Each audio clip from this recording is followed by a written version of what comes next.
পারে। আমরা তো নামের সনাতনী হিন্দু, আমরা নামের হিন্দু, আমরা কাজের হিন্দু নই। চিটিংবাজিটা কি করেছি? আপনার বাড়িতে কি আপনার বাড়ির দখল করেছি? আপনার বাড়ি দখল করেছি না? আপনার দাসে অনুদাসত্ব পালন করছে, তারপরেও লোক গালি দিতে ছাড়ে না।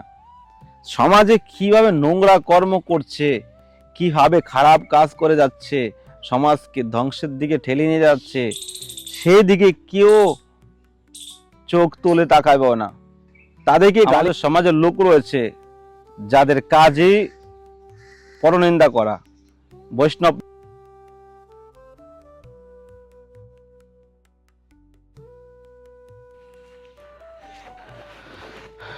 রাধে শ্যাম, শ্রী রাধা রানী কি জয়। তো আজকাল কিছু কথা সোশ্যাল মিডিয়াতে না বললে আর পারছি না। আমাদের সমাজ, আমাদের ধর্ম, আমাদের কালচার, এইগুলো নিয়ে কারো চিন্তা নেই। একজন বৈষ্ণবকে, একটা ধামবাসীকে, একজন ধামকে নিয়ে বাজে মন্তব্য, বাজে কথা, এইগুলো নিয়ে মানুষ মেতে আছে। এইগুলো নিয়ে তারা সবসময় চিন্তা করে, কিন্তু নিজে তো ধর্ম পালন করে না। কেউ যদি ধর্ম পালন করতে চায় তখনই তাকে বাধা সৃষ্টি করবে।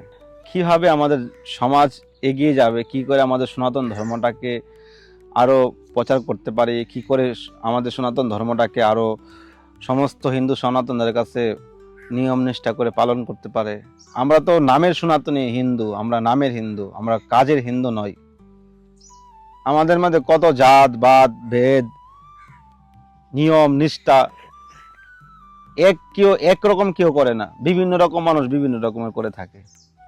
এগুলো আজকাল আমরা যদি সমাজকে না শুধরাই, সমাজের চিন্তা না করি, সেইগুলো নিয়ে আমরা কখনো ভাবি না, তাহলে আনেওয়ালার সময় আমাদের খুব খারাপ অবস্থা হবে। সেইগুলো নিয়ে আমাদের ভাবনা চিন্তা নয়।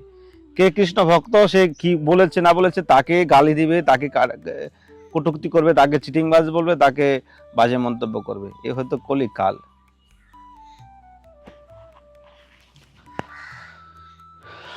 আর কবে আমরা হিন্দুরা বুঝবো? আজকাল ভিডিও বানাবো, কত কষ্ট করে ভিডিও বানাচ্ছি, ধার্মিক ভিডিও দেখাচ্ছি, কি করে সনাতন ধর্মটাকে মানুষ কিভাবে আমাদের যে আসল উদ্দেশ্য, সেই উদ্দেশ্যতে ফিরে আসবে, সনাতন ধর্মটাকে কিভাবে মানবে, ধর্ম পালন করা আমাদের জীবনের পরম উদ্দেশ্য। কিন্তু তা না শুনে, তা না মেনে গালি দিবে। মানে কিছু কিছু লোকের না গালি দিয়েই যাবে।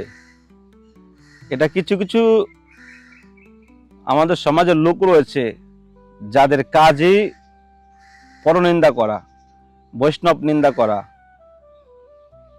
তাদের কি গতি হবে? আমাদের সনাতন ধর্মে বলা হচ্ছে পরনিন্দা মহাপাপ। আর যদি বৈষ্ণব নিন্দা করে কেউ, তাহলে তাকে ভগবানও ক্ষমা করবে না।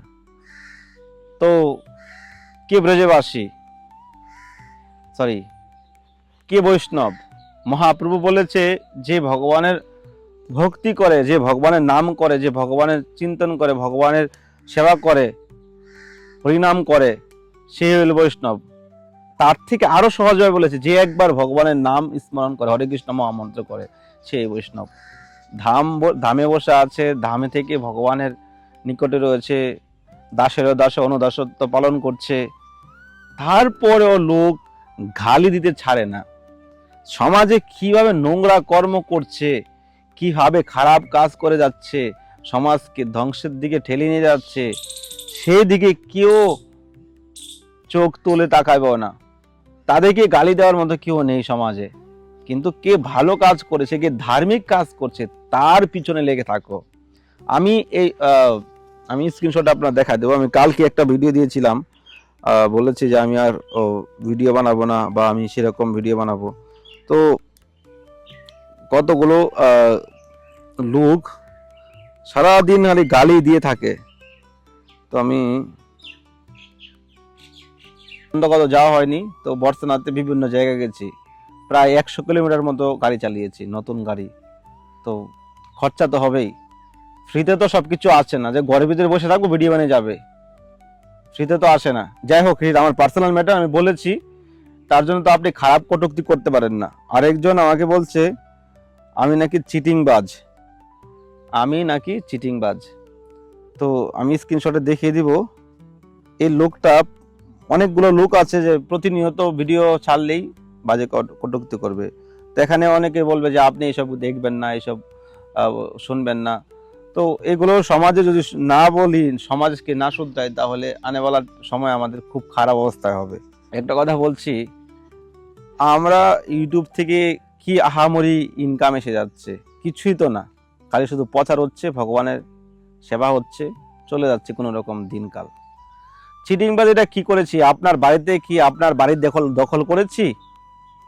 আপনার বাড়ি দখল করেছি? না আপনার থেকে 1 লক্ষ টাকা নিয়ে চলে এসেছি? আপনি তো বড় চিটিংবাজ। ভগবানকে কথা দিয়ে এসছেন এই জগতে এসে কৃষ্ণ ভক্তি করবেন, এসে মাছ মাংস মদের বোতল নিয়ে ঘোরাঘুরি করছেন। তা আপনারা বড় চোর, আপনারা বড় চিটিংবাজ। তারপর বৈষ্ণব নিন্দা করছেন, আপনি তো মহাপাপী। একবার বৈষ্ণব নিন্দা করার আগে, কাউকে খারাপ কথা বলার আগে 10 বার ভাববেন নিজে কি করছেন। আজকাল বৃন্দাবন ধামে বড় বড় ভাগবত পাঠক 50 লাখ টাকা 30 লাখ টাকা নিয়ে ভাগবত পাঠ করে কোটি টাকার গাড়িতে ঘুরছে, বই মানে বিলাস বই বল তাদের জীবন যাপন। তো তাদেরকে নিয়ে তো কোনো কথা বলেন না। শাস্ত্রে তো বলা রয়েছে যে ভাগবত করতে গেলে কারো কাছ থেকে টাকা দাবি করতে পারবে না। তাদের ডিমান্ড 50 লাখ টাকা, 40 লাখ টাকা, 30 লাখ টাকা ডিমান্ড। তারপরে তো ওই দান এসব দানের কথা বলতে বলতে তাদের ভাগবতের মধ্যে 2 ঘন্টা চলে যায় দানের দান করতে করতে। কোটি কোটি টাকা তারা কামাচ্ছে, তো কোটি কোটি টাকা লোকের থেকে আত্মসম্মান করে বিলাস বই কোটি কোটি টাকার BMW মার্সিডিজ গাড়ি নিয়ে তারা ঘুরছে। তো ওখানে তো কেউ কিছু বলে না। আমরা 2 পয়সা আসছে না ইউটিউব থেকে, আর এখানে এসে বাজে কথা বলে। এগুলো সমাজ যদি না শুধরায়, নিজের ধর্ম নিজের সমাজ যদি না শুধরান, তাহলে আনেওয়ালার সময়ে সব হারাবেন, ধর্ম যাবে, নিজের জাতও যাবে। কিন্তু ওই সব লোকের শেষরা লোকেদের কোনো কথাই না। তাদের কি যাবে আসবে, তাদের কি যাবে আসবে? তাদের ধর্ম তারা মানেই না। সনাতন ধর্মকারী নামে খালি হিন্দু নামটা লিখে দিয়েছে। না একাদশী ব্রত পালন করে, না ভগবত ভক্তি করে, না হরিনাম জপ করে, না ভগবানকে ভোগ লাগিয়ে প্রসাদ গ্রহণ করে। কিছু করে না। তাদের হলো মুরগির ঠ্যাং আর হলো তারা বোতল নিয়ে ঘোরাঘুরি করবে। আর এইসব লোকগুলো এসে এখানে নিজেকে মহান ভাবছে যে আমি একটা গালি দিয়ে দিব এখানে। এগুলো মানে তাদের বংশধরে মানে এরকম শিক্ষা তারা পেয়ে এসছে। অনেকে বলে বংশধর, এইগুলো বংশের থেকে ফ্যামিলি থেকে তো শিক্ষা পায় না। ফ্যামিলি যদি ভালো শিক্ষা দেয়, সদাচার শিখায়, তাহলে তো একজনকে গালি দেওয়ার আগে, একজনকে বাজে কথার আগে সে 10 বার চিন্তা করবে যে আমি এই কাজটা কেন করছি। ধর্ম শিক্ষা তো নেই। তারপরে সমাজ শিক্ষাও দেয়নি ওদেরকে। তো ওইসব লোকদের থেকে আপনারা বিরত থাকুন। ওইসব লোক কি কথা আছে না যে হাতি চলে বাজার আর বাকি টাইম বললাম না। তো ওইগুলোর দশা এরকম হবে আনেওয়ালার দিনে। আর অনেক লোক যারা এইসব বাজে কটূক্তি করেন এসে, তো তাদের মতো লোকদেরকে আমি ইউটিউব থেকে একবারে ডিলিট করব। ওইসব লোক আর ভিডিও দেখতে পারবে না। ওই রকম অপশন আমার কাছে আছে। কিন্তু আজকে অনেক দিন পরে এরকম একটা ভিডিও বানাচ্ছি। তো এখনো যদি সমাজ না শুধরাই, হিন্দু সনাতন ধর্ম কিভাবে মুসলমান হয়ে যাচ্ছে, কিভাবে খ্রিস্টান হয়ে যাচ্ছে, পশ্চিমবাংলার মধ্যে কিভাবে তারা অখাদ্য খাদ্য খেয়ে বেড়াচ্ছে, এইগুলোতে তারা সাবধানতা করছে না, তারা প্রচার করছে না, তাদেরকে ধর্মীয় দিকে আকর্ষণ করছে না। একজন সনাতনী হিন্দু ভগবত ভক্তি করছে বৃন্দাবন থেকে, তাকে এসে চিটিংবাজ বলবে, তাকে এসে গালি দিবে। তো আমি বেশি আর কিছু বললাম না। যাই হোক, একাদশী ব্রত আমাদের বৃন্দাবনে কালকে। আর যারা পশ্চিমবাংলায় রয়েছেন, বাংলাদেশ রয়েছেন, আগরতলা ওইদিকে বঙ্গদেশে রয়েছেন, তাদের ব্রত হবে 24 তারিখ। তো আমাদের এখানে যে একাদশী ব্রতটা হচ্ছে, এটা আমরা ব্রতের পালন করব প্রায় 11টার দিকে, সকালবেলা 11টার দিকে আমরা পালন করব।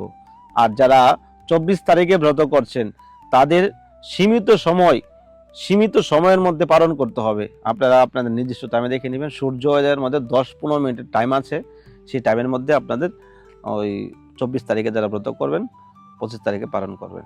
তো ভালো থাকেন, চেষ্টা করব আপনাদেরকে ধার্মিক ভিডিও দেওয়ার। আপনারা যারা দেখেন তাদের জন্য ধন্যবাদ, আর যারা দেখেন না তাদের তো কোনো কথাই নেই। আবার জন্মাষ্টমী একবারে নিকটে আছে, আমি জন্মাষ্টমী ভুলেই গেলাম, আগামী 4 সেপ্টেম্বর পড়েছে রবিবার। তো আপনারা যদি কেউ জন্মাষ্টমী উপলক্ষে রাধা মাধবের নিত্য সেবায় যুক্ত হতে চান, এবার তো গুগল থেকে ফোন এসেছে 56 ভোগের জন্য। তো 56 ভোগ, সিঙ্গার, রাজভোগ, ড্রেস, আপনারা যে কোনো সেবায় যুক্ত হতে পারেন স্ক্রিনের নাম্বারে। ভগবানের জন্মদিন উপলক্ষে বিশেষ এবার অনুষ্ঠান করার প্ল্যানিং করছি, তো আপনাদের সহযোগিতা দরকার। যদি আপনারা সেবা করতে চান স্ক্রিনের নাম্বারে ফোনপে গুগল পে করতে পারেন। ভালো থাকেন সবাই, সুস্থ থাকেন, রাধে শ্যাম।